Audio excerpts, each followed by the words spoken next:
There were 3 containers of rice in my refrigerator on a Tuesday night. Sunday's pot, cooked in bulk the way I always do. I pulled one out, covered it with a paper towel, and put it in the microwave for 2 minutes. I had done exactly that hundreds of times in my life. Then, around 2 in the morning, I woke up with a stomach cramp that I would not wish on anyone. I do not know for certain that it was the rice, but what I found when I started reading the next morning changed how I handle leftovers permanently. The mechanism was clear once someone explained it in plain terms, and I wanted to understand it. Nobody had ever explained it to me. My doctor, my nutritionist, nobody had brought it up.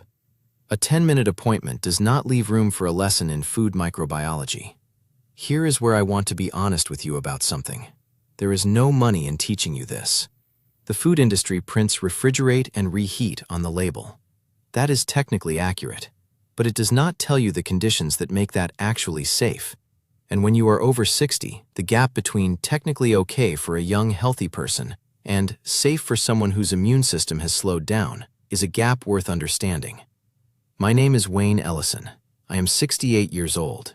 I am not a doctor, and I want to say that plainly. Everything I share here is for education only. Bring what you hear to your own doctor before you change anything. After that night, I started reading the actual food safety studies, the FDA guidance documents, the NHS handouts, the European Food Safety Authority reports. I brought what I found to my own doctor at my next visit, and I changed 4 things. But this story does not start with that Tuesday night. It starts with something that has been sitting in food safety research for decades, waiting for someone to explain it in plain English. Today, I want to walk you through the 4 foods I stopped reheating, or started reheating very differently. Rice, leafy greens, potatoes, and chicken. I will tell you the mechanism for each one, what a real authority says about it, what I actually changed in my own kitchen, and when this matters most, especially if you are managing blood pressure, blood sugar, or taking daily medication. Food 1 is rice. Cooked rice is one of the most documented reheating risks in food safety literature, and it is one of the least talked about at the dinner table. The bacterium involved is called Bacillus cereus. It is a spore-forming organism, which means its spores survive the heat of cooking. When you boil or steam rice, you kill the active bacteria, but you leave the spores behind. Those spores are tough. The problem starts not when you cook the rice, but in the time between when it comes off the stove and when it gets into your refrigerator. If cooked rice sits at room temperature for longer than about 2 hours, those spores germinate. The bacteria multiply, and they produce a toxin. This is the part that matters. That toxin is heat stable. Reheating the rice in your microwave does not destroy it. You can heat the rice until it is steaming and the toxin is still there. The FDA food safety guidelines address this directly. So does the UK's National Health Service. Both recommend cooling cooked rice quickly, getting it into the refrigerator within 1 hour ideally, and within 2 hours at most. Both recommend eating leftover rice within 1 day and reheating it only once, to a core temperature of 165 degrees Fahrenheit. I want to be specific about what I changed, because the details matter.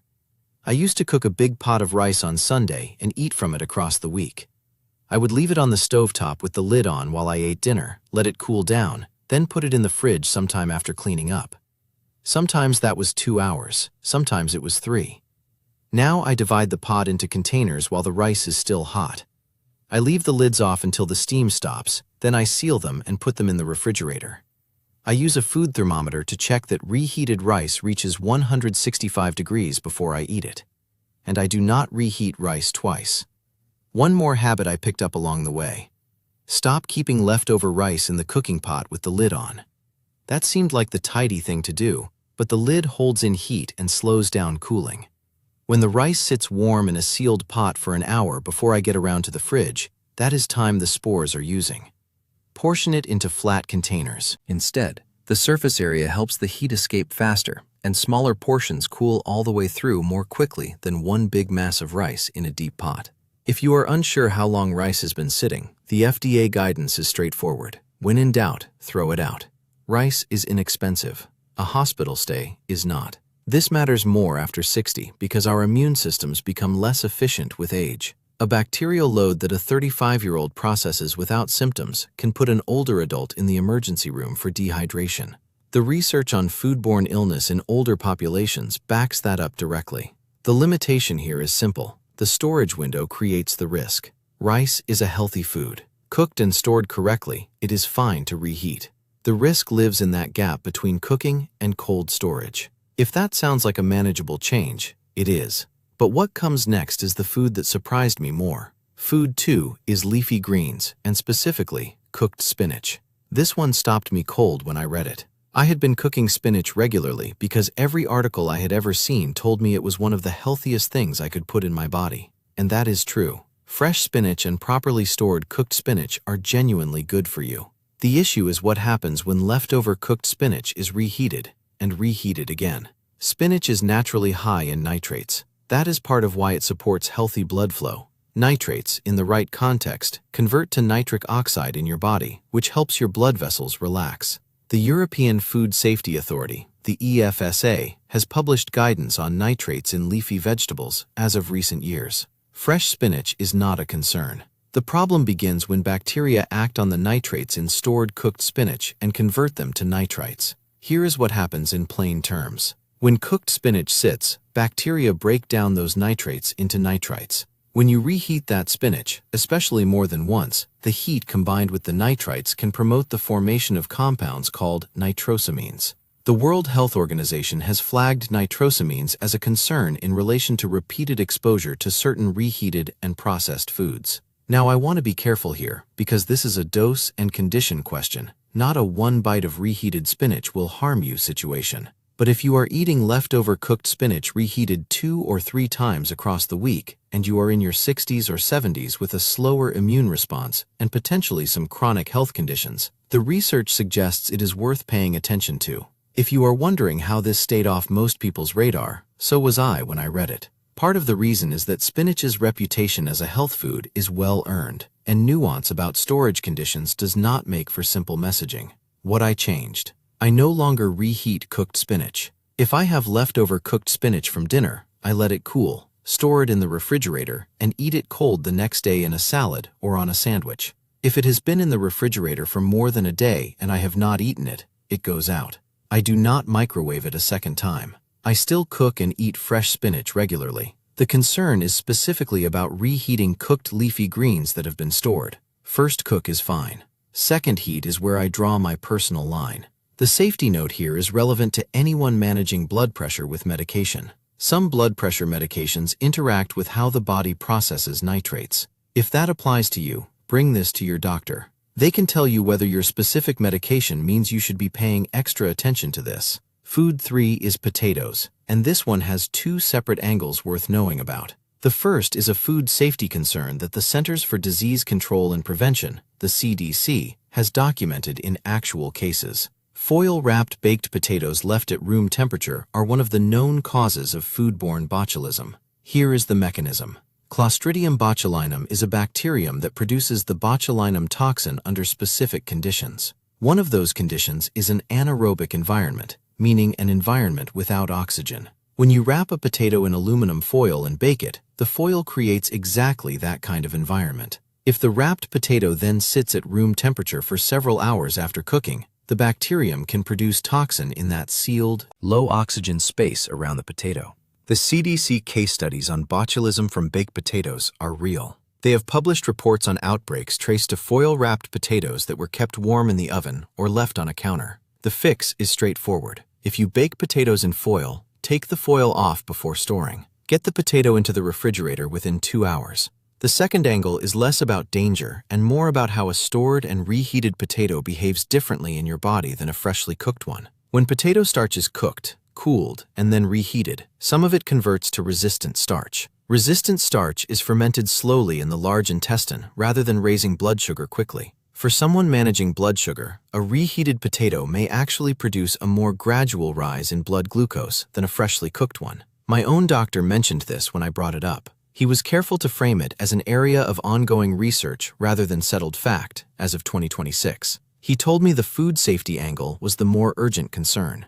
What I changed. I stopped wrapping potatoes in foil entirely. I bake them directly on the oven rack or in a dry pan. If I do use foil, the foil comes off the moment the potato comes out of the oven, and the potato goes into a container in the refrigerator within 2 hours. I do not keep potatoes in a warm oven for hours. The limitation here is that the botulism risk is specifically tied to the foil wrapping and room temperature storage combination. A potato baked without foil and refrigerated properly is not in this category. In a few moments, I will get to the fourth food, the one that is probably most common in your refrigerator right now. But first, if you are finding this kind of information useful, hit subscribe. I put out one of these each week based on real studies and real food safety guidance, no miracle claims. It does not cost you anything, and it helps me keep doing this. Alright, so here's where things get important for almost every household. Food 4 is chicken and poultry. Chicken is probably the most commonly reheated food in most American kitchens.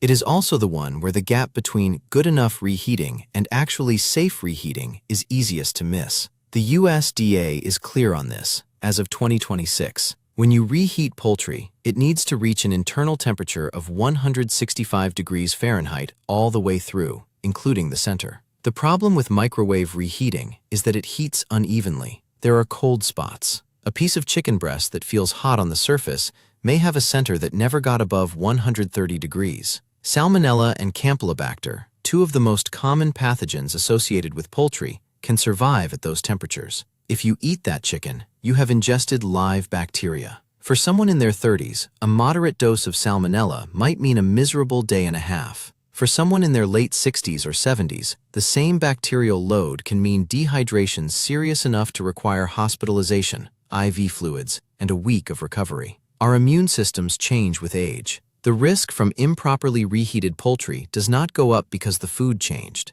It goes up because our ability to fight off the infection has changed. There is also research in food science literature on what happens to proteins in meat when it is repeatedly reheated. The protein structure changes. The nutritional quality of the meat diminishes. I mention this not as the primary concern, because the bacterial risk outweighs it, but because if you have been reheating the same batch of chicken 3 times over 4 days, you are not getting the same food each time. What I changed. I invested $8 in a food thermometer. That was the entire cost of the change. Now when I reheat chicken, I check the temperature in the thickest part before I eat it. I aim for 165 degrees. I also changed my habit around cold leftover chicken. Sliced chicken breast from last night's dinner goes on a salad or a sandwich cold, rather than into the microwave. Cold chicken, stored properly and eaten the next day, is genuinely safe and often tastes better than reheated. I do not reheat chicken more than once. If a piece of cooked chicken has already been reheated, it does not go back in the refrigerator for a second round.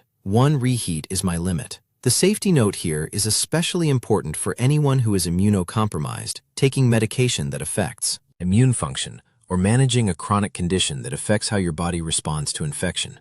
If any of that applies to you, talk to your doctor specifically about food safety. They can give you guidance tailored to your situation. Now, could you stop there and be in better shape than you were before?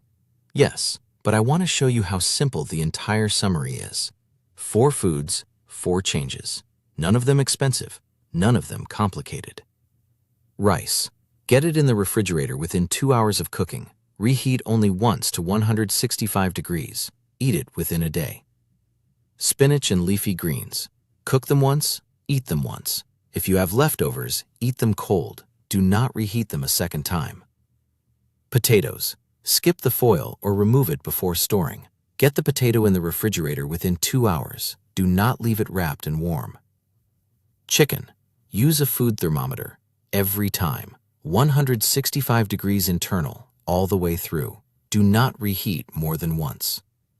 None of this cost me a fortune. A food thermometer runs about $8. The real change was just paying attention to what I had been doing without thinking about it for 40 years.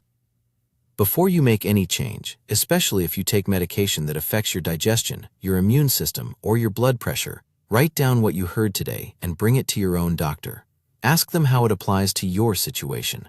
They may have thoughts I do not have access to.